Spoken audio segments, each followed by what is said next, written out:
Hello friends, welcome back. I'm Saurav. I'm here with video module of chemical bonding and molecular structure. This video is for class 11th students. Last time we have discussed atomic structure. Now we will talk about the chemical bonding and molecular structure. Today we will discuss about the ionic bond. What is ionic bond? How it is formed? What are the factors responsible for formation of ionic bond? And what are the characteristics of ionic bond. Later on we will discuss Born-Haber cycle.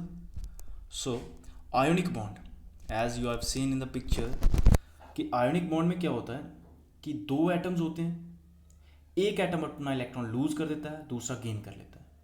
तो ये इसमें क्या होता है, complete transference of electron. लेकिन transference होने के बाद दोनों एटम स्टेबल होने चाहिए. दोनों एटम स्टेबल होने चाहिए. लेट अस सपोज सोडियम की बात कर रहा हूँ और क्लोरीन की बात कर रहा हूँ. सोडियम के पास कन्फिग्रेशन होती है 281, outermost configuration 281, whereas chlorine के पास कन्फिग्रेशन है 287. सोडियम चाहता है मेरा एक इलेक्ट्रॉन निकल जाए और मैं नोबल गैस बन जाऊँ. क्लोरीन चाहता है मेरे को एक मिल जाए तो मैं भी नोबल गैस बन जाऊँ. क्लियर. सोडियम अपना एक इलेक्ट्रॉन लूज कर देता है. जब लूज करेगा तो सोडियम के ऊपर चार्ज आ जाएगा Na पॉजिटिव. क्लोरीन एक इलेक्ट्रॉन को एक्सेप्ट कर लेता है तो क्लोरीन बन जाए Cl नेगेटिव. अब Na पॉजिटिव बनने के बाद सोडियम स्टेबल हो गया, Cl नेगेटिव बनने के बाद क्लोरीन स्टेबल हो गया. मींस अब सोडियम आयन भी स्टेबल है, क्लोरीन आयन भी स्टेबल है. तो इन दोनों के बीच में जो फोर्सेस ऑफ अट्रैक्शन होगी, जब बॉन्ड होगा, this is called ionic bond. This is called ionic bond. Ionic bond means bond between the ions. Bond between the ions, इसको इलेक्ट्रोवैलेंट बॉन्ड भी बोलते हैं. तो let's start with the ionic bond. Ionic bond क्या होता है, जब कोई एक एटम, दो एटम है ए और बी, इनके बीच में कंप्लीट ट्रांसफरेंस हो जाए. नंबर ऑफ इलेक्ट्रॉन्स हो सकता है एक इलेक्ट्रॉन ट्रांसफर कर दे, हो सकता है दो इलेक्ट्रॉन ट्रांसफर कर सकते, ये भी हो सकता है तीन इलेक्ट्रॉन ट्रांसफर कर दे. तो जो एटम, ट्रांसफरेंस का मतलब एक गेन करेगा दूसरा लूज. लेट अस सपोज इसने लूज किया और बी ने गेन कर दिया. तो जिसने लूज किया उसके ऊपर चार्ज आ जाएगा पॉजिटिव, जिसने गेन किया उसके ऊपर चार्ज आ गया नेगेटिव. मीन्स जिसने इलेक्ट्रॉन लूज किया उसके ऊपर आ गया पॉजिटिव और जिसने गेन किया उसके ऊपर आ जाएगा नेगेटिव. अगर एक इलेक्ट्रॉन लूज करता है तो 1 पॉजिटिव, दो इलेक्ट्रॉन लूज करता है तो 2 पॉजिटिव, और दो अगर कोई गेन करता है उसके ऊपर 2 नेगेटिव. क्लियर. मीन्स पॉजिटिव का मतलब हो गया इलेक्ट्रॉन को लूज करना और नेगेटिव का मतलब हो गया इलेक्ट्रॉन को गेन करना. मीन्स यहाँ पे आयोनिक बॉन्ड में क्या होता है, एक कैटाइन होता है, दूसरा एनाइन होता है. कैटाइन जो है वो इलेक्ट्रॉन, जो एटम होता है वो इलेक्ट्रॉन लूज करता है और कैटाइन बना देता है. दूसरी साइड पे एटम इलेक्ट्रॉन एक्सेप्ट करता है और क्या बनाता है, एनाइन. कैटाइन और एनाइन के बीच में जो बॉन्डिंग टेक प्लेस लेती है, पॉजिटिव और नेगेटिव के बीच में जो बॉन्ड बनता है, that is called ionic bond. That is called ionic bond. Is that clear. ये तो आपने 9th 10th में पढ़ा होगा. अब कहता है होता क्या है, जब एक एटम पॉजिटिव चार्ज हो जाता है, लेट अस सपोज ए पॉजिटिव बी नेगेटिव. ऐसा नहीं है कि नेगेटिव पॉजिटिव बनने के बाद ये फिर भी अनस्टेबल रहें. ये पॉजिटिव और नेगेटिव बनने के बाद स्टेबल होंगे तो बॉन्ड फॉर्मेशन होगी, अदरवाइज ये बॉन्ड नहीं बनेगा.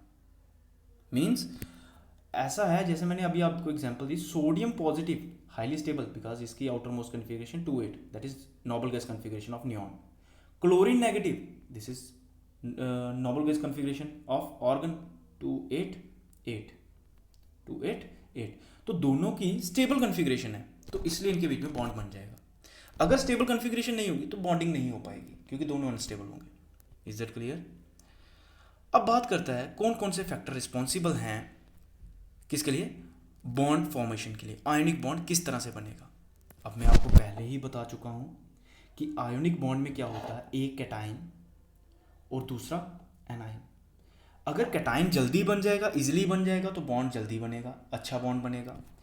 अगर एनाइन जो है इजिली बन जाए, एनाइन जो है वो इजिली बन जाए, then it is the bond formed is highly stable. तो इन शॉर्ट हम ऐसा बोल सकते हैं, अगर कैटाइन मींस अगर कोई एटम इजिली इलेक्ट्रॉन डोनेट कर देता है तो वो कैटाइन इजिली बन जाएगा, तो वो बॉन्ड अच्छा बनाएगा, आयोनिक बॉन्ड स्टेबल होगा.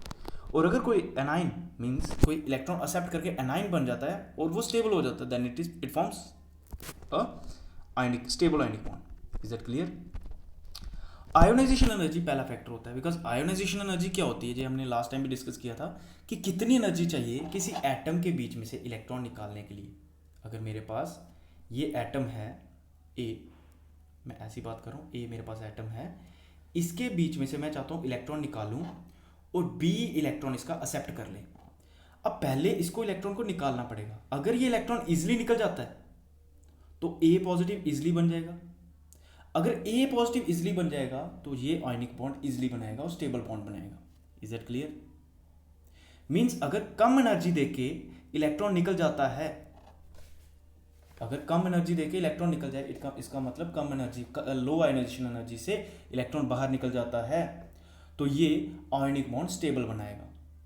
दूसरी तरफ इलेक्ट्रॉन एफिनिटी, जो इलेक्ट्रॉन है, अगर कोई बी एटम है वो इलेक्ट्रॉन एक्सेप्ट करता है, बिकॉज अगर कोई इलेक्ट्रॉन को निकालना है एनर्जी लगानी पड़ेगी, और अगर इलेक्ट्रॉन एक्सेप्ट करता है और वहां से एनर्जी बाहर ज़्यादा भेजता है, इलेक्ट्रॉन एफिनिटी हो गया कितनी एनर्जी छोड़ रहा है जब इलेक्ट्रॉन को एक्सेप्ट कर रहा है।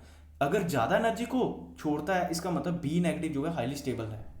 तो अगर ए पॉजिटिव बी नेगेटिव स्टेबल है, इनके बीच में बॉन्ड फॉर्मेशन इजिली हो जाएगी। तो पहला फैक्टर इसका ये आ गया कि हमें कैटाइन इजिली बनाना है तो लो आयनाइजेशन एनर्जी होनी चाहिए। दूसरा, इलेक्ट्रॉन एफिनिटी की वैल्यू ज़्यादा होनी चाहिए, क्योंकि अगर इलेक्ट्रॉन एफिनिटी ज़्यादा होगा, ज़्यादा एनर्जी बाहर निकलेगी, स्टेबल होगा बी नेगेटिव और वो बॉन्ड अच्छा बनाएगा। Clear? Next one, lattice energy. Lattice energy क्या होता है? जब एक पॉजिटिव बी नेगेटिव आपस में क्लोज एक दूसरे के पास पास आते हैं, इनके बीच में जब भी, हमेशा याद रखना, जब भी बॉन्ड फॉर्मेशन होगी वहां से एनर्जी बाहर निकलती है।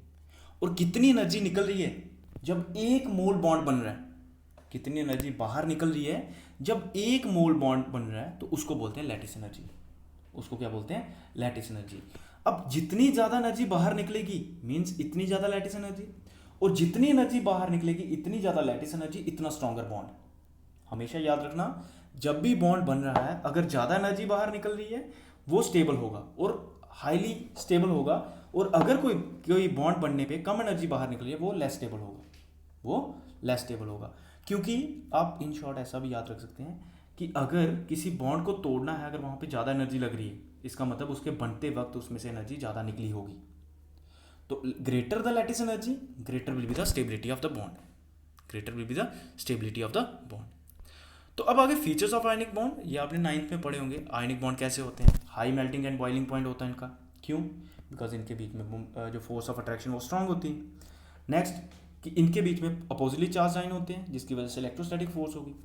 ये क्रिस्टल बनाते हैं, क्रिस्टल समझते हैं, आयनिक क्रिस्टल जिसको आप बोलते हो। ये ब्रिटल होते हैं, break down into smaller pieces. ये क्या होते हैं? ब्रिटल, मतलब टूट सकते हैं और स्मॉलर पीसेस में बन सकते हैं। नेक्स्ट, ये डिजॉल्व, क्योंकि आयनिक, एक हमेशा लाइन याद रखना, like dissolves like. Like dissolve like का मतलब हो गया कि जो आयनिक कंपाउंड्स होते हैं वो आयनिक सॉल्वेंट में डिजॉल्व होते हैं, और जो नॉन आयनिक कंपाउंड होते हैं वो नॉन आयनिक में डिजॉल्व होते हैं। तो कहता है कि आयनिक कंपाउंड्स, जैसे आयनिक बॉन्ड, जिनके बीच में आयनिक बॉन्ड होगा, वो डिजॉल्व किस में होंगे? वाटर में। क्यों? Because water is polar. अगर दोनों पोलर हैं, आयनिक हैं दोनों, तो ये आपस में डिजॉल्व हो जाएंगे। But insoluble in solvent like petrol, kerosene, oil. तो कहता है कि इसमें क्या होता है, ये नॉन पोलर है, इसमें डिजॉल्व नहीं होंगे। फिर ionic compound do not conduct electricity in solid state. कहता है सॉलिड फॉर्म में आयनिक कंपाउंड जो है इलेक्ट्रिसिटी जनरेट नहीं करते। क्यों? क्योंकि कैटाइन को एनाइन ने पकड़ के रखा होता है स्ट्रांगली। कैटाइन को एनाइन ने स्ट्रांगली पकड़ के रखा होता है, ये अलग अलग नहीं होते, इसलिए इनके बीच में जो है कंडक्टेंस नहीं होती। लेकिन जब इनको हम मेल्ट करें या फिर इनका एक्वा सोल्यूशन बनाएं तो इनकी बॉन्डिंग टूट जाती है, फिर ये कैटाइन अलग हो जाता है और एनाइन अलग। अब इनकी जो कंडक्टेंस वो बढ़ जाती है, अब ये कंडक्ट करना स्टार्ट हो जाते हैं। तो कहता है in comparison to molecular compounds, molecular compounds के कंपेयर करें तो आयनिक कंपाउंड्स की high enthalpy of fusion and vaporisation होती है, क्योंकि बॉन्डिंग स्ट्रांग होगी, मेल्ट करने में भी टाइम लगाएगा, वेपर बनाने में भी टाइम लगाएगा, तो इनकी जो एनर्जी वो वहाँ पे ज़्यादा देनी पड़ेगी। Next one is Born Haber cycle.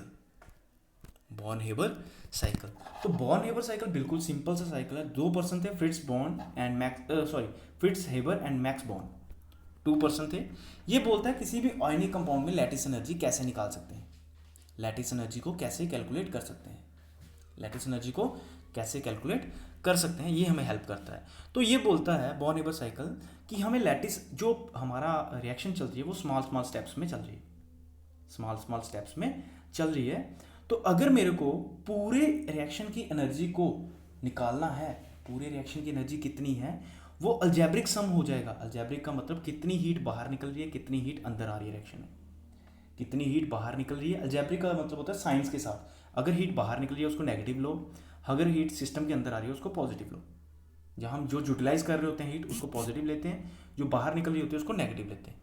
Clear?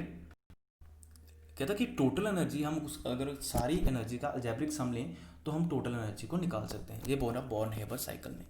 मैं अगर आपको एग्जांपल दे दूं कि let us suppose we have to travel from Jammu to Delhi, तो मेरे को नहीं पता टोटल डिस्टेंस कितना है, मेरे को नहीं पता टोटल डिस्टेंस कितना है। मैं पहले देखूंगा जम्मू से पंजाब तक डिस्टेंस कितना है, पंजाब से हरियाणा में कितना है, हरियाणा से, तो मैं इन सब डायरेक्शन का सम करता जाऊँ अगर, तो मेरे पास टोटल डिस्टेंस आ जाएगा, टोटल डिस्टेंस आ जाएगा। Same is the case Born Haber cycle ने भी यही बोला। बॉर्न हेबर साइकिल क्या बोलता है, देखो हमारे पास अगर आयनिक बॉन्ड बनाना है, मेरे पास कोई भी M सॉलिड है, X2 गैस है। देखो हमें जब भी आयनिक बॉन्ड बनता है वो हमेशा सॉलिड फॉर्म में एग्जिस्ट करता है, क्योंकि मैंने आपको पहले बता दिया ionic compounds are solid having high melting and boiling. तो एक तो डायरेक्ट मेथड ये है कि ये M सॉलिड 1/2 X2 गैस के साथ कंबाइन करे और क्या बना दे MX, क्या बना दे MX। इसको बोलते हैं डायरेक्ट मेथड, इसको क्या बोलते हैं डायरेक्ट मेथड, जिसमें वैल्यू जो है इसको बोलते हैं हीट ऑफ फॉर्मेशन, जो डेल्टा HF है इसको बोलते हैं हीट ऑफ फॉर्मेशन। लेकिन हर एक केस में हीट ऑफ फॉर्मेशन डायरेक्टली निकालना पॉसिबल नहीं होता, डायरेक्टली पॉसिबल नहीं होता। तो हम इसमें क्या करते हैं, हम इसमें यूज़ करते हैं एक इनडायरेक्ट मेथड। देखो हम जानते हैं रिएक्शन तब तक नहीं होती जब तक दो अगर सबस्टांसेस को हम रिएक्ट करा रहे हैं वो वेपर फेस में ना आ जाए, क्योंकि सॉलिड फेस में उसके मॉलिक्यूल एक दूसरे में कोलाइड ही नहीं करते, जब कोलाइड ही नहीं करेंगे रिएक्शन नहीं होगी। तो सबसे पहले उनको वेपर फेस में लाना पड़ेगा। अब सबसे पहले देखो M सॉलिड है, 1/2 X2 गैस है। तो कहता है कि अगर मेरे को मेटल को गैस में कन्वर्ट करना है तो वहाँ पे जो हीट लगानी पड़ेगी that is called heat of sublimation, that is called heat of sublimation. तो हीट ऑफ सब्लिमेशन मैंने लगाई तो इसको हम पॉजिटिव लेंगे, बिकॉज हम यूटिलाइज कर रहे हैं, मैं इसको प्रोवाइड कर रहा हूँ, तो इसको क्या है, इसको हम पॉजिटिव लेंगे। तो मेरे पास क्या बन गया M गैस। लेकिन M गैस जो है वो आयनिक बॉन्ड नहीं बना पाता, M को हमें कैटाइन बनाना पड़ेगा, M को हमें कैटाइन बनाना पड़ेगा। उसके लिए हम क्या यूज़ करते हैं, आयोनाइजेशन एनर्जी। उसके लिए हम क्या यूज़ करते हैं, आयोनाइजेशन एनर्जी लगाएंगे, M के बीच में से इलेक्ट्रॉन निकाल दिया तो हमारे पास बन गया M पॉजिटिव। क्या बन गया, M पॉजिटिव। क्लियर, मतलब मेटल कैटाइन बन गया। दूसरी तरफ हमारे पास 1/2 X2 गैस है, हम इसको ब्रेक डाउन करते हैं। देखो अगर मैंने एक मॉलिक्यूल को तोड़ना है X2 को, X2 तोड़ूंगा तो ये बनाएगा 2 टाइम X, लेकिन मेरे को 2X नहीं चाहिए, कितने चाहिए, एक। तो जो यहाँ पे एनर्जी लगेगी that is called dissociation energy. तो मेरे को हाफ चाहिए तो मैं यहाँ पे लिखूंगा डिसोसिएशन एनर्जी डिवाइडेड बाय 2।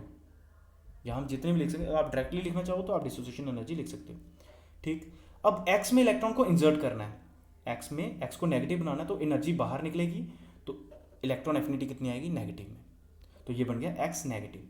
दोनों कंबाइन किए तो लैटिस एनर्जी बाहर निकलेगी, इसको बोलेंगे नेगेटिव, क्योंकि जो एनर्जी बाहर निकल रही है उसको हम नेगेटिव से रिप्रेजेंट करते हैं। तो ये कंबाइन करके क्या बना देगा, MX, क्या बना देगा, MX।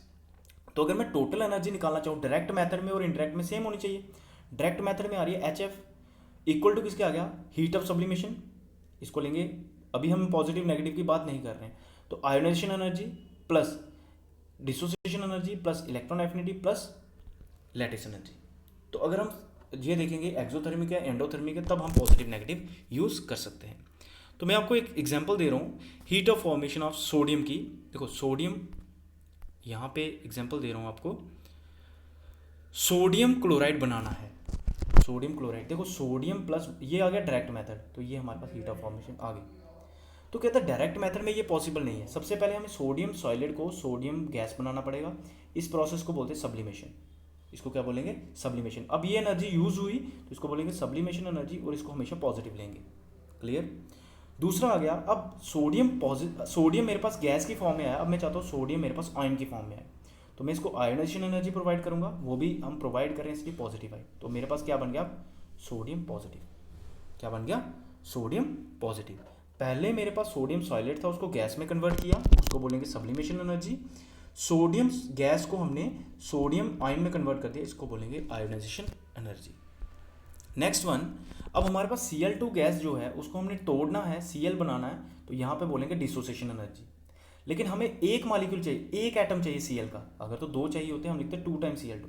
अब आधा मॉलिक्यूल है तो आधी डिसोसिएशन एनर्जी यूज़ करेंगे, तो ये भी आएंगी पॉजिटिव।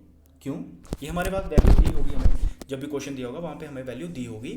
तो Cl जो है उसके लिए हमने वैल्यू निकाल दी, ये भी हमारे पास वैल्यू आ गई, क्योंकि ये भी हम लगा रहे हैं एनर्जी तोड़ने के लिए, इसको पॉजिटिव लेना। नेक्स्ट वन कि अब क्लोरीन जो हमारे पास आया, अब Cl एटम आया, हम इसको आयन में कन्वर्ट करना चाहते हैं, तो Cl में इलेक्ट्रॉन को एंटर करवाएंगे और Cl क्या बन जाएगा, Cl नेगेटिव। क्या बन जाएगा, Cl नेगेटिव। तो इलेक्ट्रॉन एफिनिटी एनर्जी बाहर निकलती है, इसको हमने लिया नेगेटिव, इसको क्या लिया, नेगेटिव। क्लियर। अब Na और Cl नेगेटिव दोनों कंबाइन करेंगे, NaCl बनाएंगे। अब इसके से इसमें जो एनर्जी निकलेगी that will be negative, that will be negative. तो हम इसकी अगर वैल्यू निकालनी हो तो हमें मालूम है हीट ऑफ फॉर्मेशन सभी एनर्जी का सम कर लेते हैं। तो इनकी जो वैल्यू हमने पुट की, हीट ऑफ फॉर्मेशन की वैल्यू हमारे पास है, सब्लिमेशन की भी है, आयोनाइजेशन एनर्जी की भी है, डिसोसिएशन की भी, इलेक्ट्रॉन एफिनिटी की भी, और लैटिस एनर्जी की हमने निकालनी है। तो यू की वैल्यू यहाँ से निकलनी है।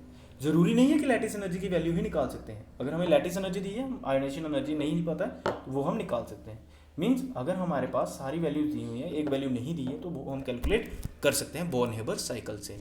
तो इन शॉर्ट में आपको बताना चाहूँ बॉर्न-हेबर साइकिल क्या होता है। बॉर्न-हेबर साइकिल कहता है कुछ कंपाउंड्स में हम लैटिस एनर्जी डायरेक्टली नहीं निकाल सकते। तो बॉर्न-हेबर साइकिल जो है वो हमें बताता है कि इनडायरेक्ट मेथड से लैटिस एनर्जी किस तरह से निकाली जा सकती है। उसको स्टेप बाय स्टेप रिएक्शन को करो, एनर्जीज को प्लस करते चलो, अलजेब्रिक सम लो, जो उसकी वैल्यू आएगी that will be the calculated lattice energy. Clear. तो ये था आपका आयनिक बॉन्ड के बारे में और बॉर्न-हेबर साइकिल के बारे में। अगर आपको इसमें कोई क्वेरी है आप कमेंट सेक्शन में डाल सकते हैं, या फिर आप मेरे को डायरेक्ट यहाँ पे क्वेश्चन कर सकते हैं। Thank you.